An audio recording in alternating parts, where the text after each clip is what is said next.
msema champion. Saka zetu za kuveri na banadu Consulte wasage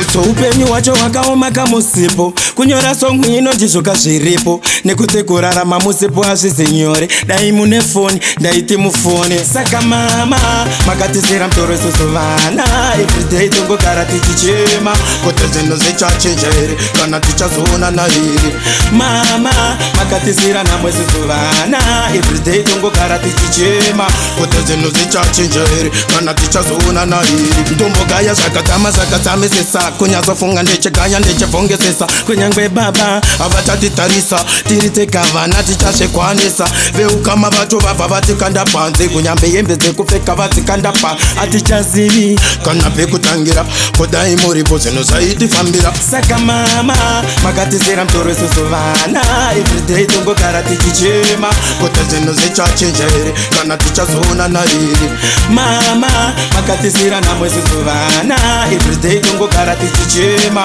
Kote zeno zicha chenjere Kana ticha zona na hiri Upenyu wacho wakaoma kamusipo Kunyora songu ino ndishoka shiripo Nekute kurara mamusipo ashizinyore Daindi nefoni, daiti mufoni Manondirambitsa kana nekuona TV Antinene ndo vaitesa bibi Ama isusu techazo ona narene Kalife kacho andichambo kakwanise Makati sira mtore susuvana Everyday tungo karati chichima Kote zino zicha chenjere Kana ticha zona na hiri